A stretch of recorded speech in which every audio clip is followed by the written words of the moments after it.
बेटा सबसे पहले आप अपनी बुक खोलो और देखो, स्टार्टिंग में यहां दिया है बच्चों, लालच से किसी का भला नहीं हुआ। किसी का भी भला नहीं होता, लालच का अंत जो है हमेशा बुरा होता है।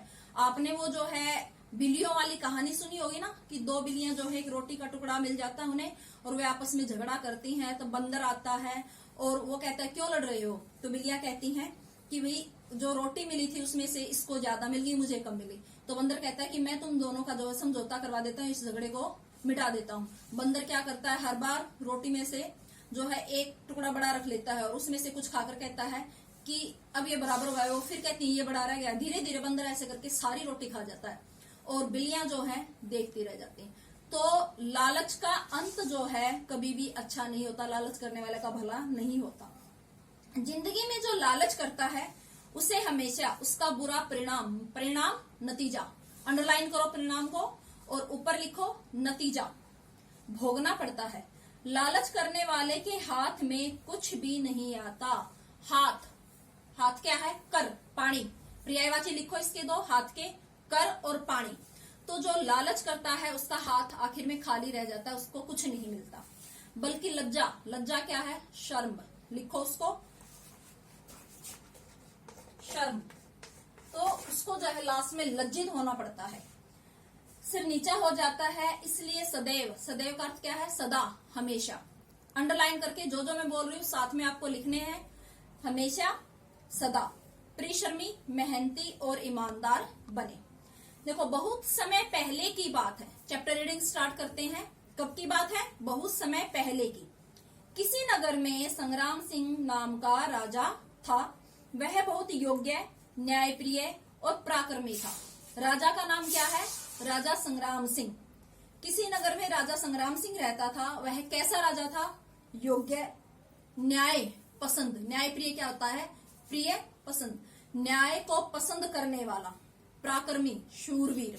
वह बहुत ही योग्य, न्याय पसंद और पराक्रमी वीर राजा था। वह अपनी प्रजा के कल्याण भलाई, वह अपनी प्रजा के कल्याण के लिए सदैव हमेशा प्रयत्नशील रहता था, कोशिश करता रहता था। हमेशा राजा सोचता था कि मैं ऐसा क्या करूं जिससे मेरी प्रजा प्रसन्न हो जाए, उसका भला हो जाए। प्रजा भी उसे बहुत प्रेम करती थी। ऐसे राजा से सारी प्रजा प्रेम करेगी ही, क्योंकि कोई कारण ही नहीं है कि ऐसी प्रजा जो है ऐसे राजा से प्रेम क्यों ना करे। एक दिन राजा शिकार खेलने के लिए वन में गया। अब शिकार क्या होता है? पहले जो राजा महाराजा होते थे उनका शौक होता था शिकार खेलना। शिकार क्या है? जंगल में, क्योंकि पहले जो है इतनी बस्ती नहीं थी तो बड़े बड़े जंगल होते थे। जो आपके हिरण है, शेर है, चीते हैं, ये वनों में रहते थे। और राजा जो है इनका शिकार करने के लिए अपने जो है भाले से या अपने तीर कमान से जो उनको मारते थे वो होता था शिकार। शिकार खेलने के लिए गए। वन के पर्यायवाची क्या हो जाएंगे? वन, कानन, विपिन, अरण्य। वन में एक हिरण का पीछा करते हुए बहुत दूर निकल गया और रास्ता भटक गया। मतलब वो अपना रास्ता भूल गए, भटक गए, रास्ता नहीं मिला। शाम हो गई थी, देखते ही देखते अंधेरा हो गया। राजा एक स्थान पर खड़े होकर यह विचारने लगे, सोचने लगे कि अब क्या किया जाए, रात कहाँ बिताई जाए। क्योंकि सबसे बड़ा क्वेश्चन था उनके सामने कि वो रात कहाँ बिताए, क्योंकि वन में तो ये मुश्किल है। वन में बहुत तरह के पशु रहते हैं, तो कौन से? और नरभक्षी पशु। तो उन्हें डर था कि वो खा ले कहीं उनको। तो उनके सामने सबसे बड़ी समस्या थी कि अब वो रात कहाँ पर बिताए। ऐसे समय में राजा जो है चारों तरफ अपने देखने लगे। उन्होंने अपने चारों तरफ देखा। बहुत दूर उसे धुएं की एक काली रेखा, धुआं, जैसे आप घर में चूल्हा जलाते हो तो चूल्हा जब जलता है तो लकड़ी से जो है धुआं निकलता है। अब आपको जहां धुआं निकलता दिखाई देगा तो उसका मतलब क्या है कि वहां कोई ना कोई मानव है, मनुष्य है।